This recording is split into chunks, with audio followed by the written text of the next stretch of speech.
Hi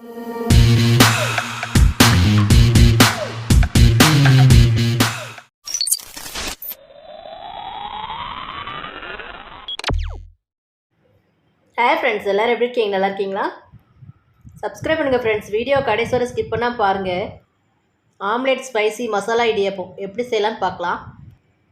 அதுக்கு நம்ம first omelette போட்டுக்கலாம். ஆம்லேட் போடுறதுக்காக 3 முட்டை உடச்சி ஊற்றிக்கலாம்.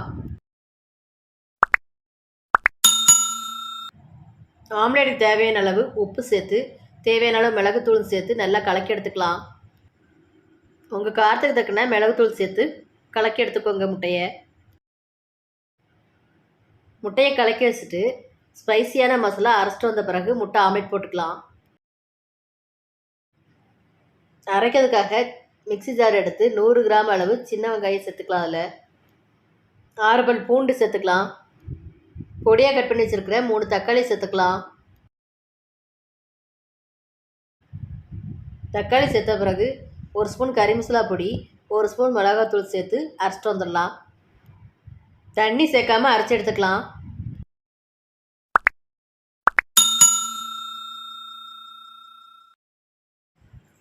இப்போ நம்ம அரைச்சி எடுத்தாச்சு. கலக்கி எடுத்த முட்டையை இப்போ நம்ம ஆம்லேட் போட்டுக்கலாம். தோசைகளை நல்லா ஹீட் பண்ணிவிட்டு அதில் எண்ணெய் தடவிக்கலாம். நம்ம கலக்கி வச்சுருக்க முட்டையை ஊற்றி ஆம்லேட் போட்டு எடுத்துக்கலாம். கலக்கி வச்சுருக்க முட்டையை தக்குனா நீங்கள் எத்தனை ஆம்லேட் போட முடியுமோ போட்டு எடுத்துக்கோங்க. நான் வெங்காயம் பச்சை மிளகாய் எதுவுமே சேர்க்காமல் ப்ளைனாக ஆம்லேட் போட்டிருக்கேன்.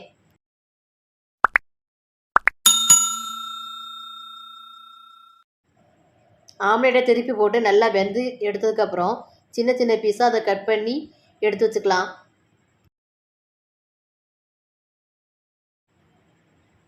ஆம்லேட் போட்டு எடுத்தாச்சு. இப்போ நம்ம ஒரு அகலமான இரும்பு கடாயை எடுத்து வச்சுக்கலாம். கடாய் நல்லா ஹீட் ஆனதுக்கப்புறம் 3 ஸ்பூன் ஆயில் சேர்த்துக்கலாம். அதில்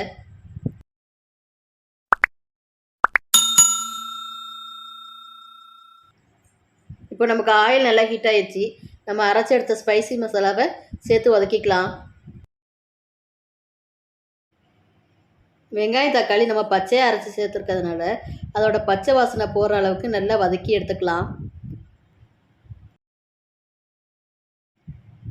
பச்சை வாசனை போனதுக்கப்புறம் ஓரத்தில் நல்லா ஆயில் கசிஞ்சு வரும். ராஸ்மெல்லாம் போய் ஆயில் நல்லா பிரிஞ்சு வந்துருச்சு. இப்போ நம்ம அவிச்சு எடுத்த இடியாப்பத்தை உதிர்த்து சேர்த்துக்கலாம்.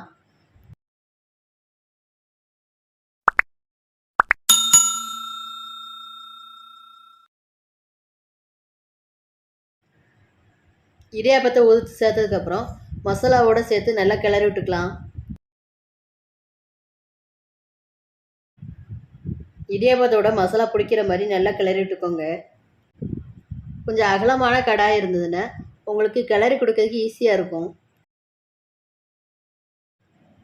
இடியாப்பத்தோட மசாலா எவ்வளோ அழகாக பிடிச்சி வந்திருக்குன்னு பாருங்கள். கட் பண்ணி வச்சுருக்க ஆம்லேட்டை இடியாப்பத்தை கூட சேர்த்து கிளறி விட்டுக்கலாம்.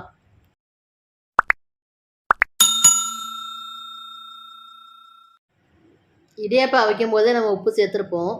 இப்போ தேவைக்கு கொஞ்சம் போல் உப்பு சேர்த்து கிளறி கொடுத்துக்கலாம்.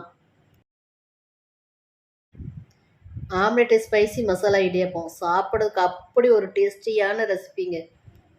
இந்த ரெசிப்பியை குட்டீஸ்களுக்கு லஞ்ச் பாக்ஸ் ரெசிபியாகவும் கொடுக்கலாம். ஃப்ரெண்ட்ஸ், இந்த ஆம்லேட்டு ஸ்பைசி மசாலா இடியாப்பம் உங்களுக்கு பிடிச்சிருந்ததுன்னா லைக் பண்ணுங்கள், கமெண்ட் பண்ணுங்கள், ஷேர் பண்ணுங்கள். மறக்காமல் சப்ஸ்கிரைப் பண்ணுங்கள்.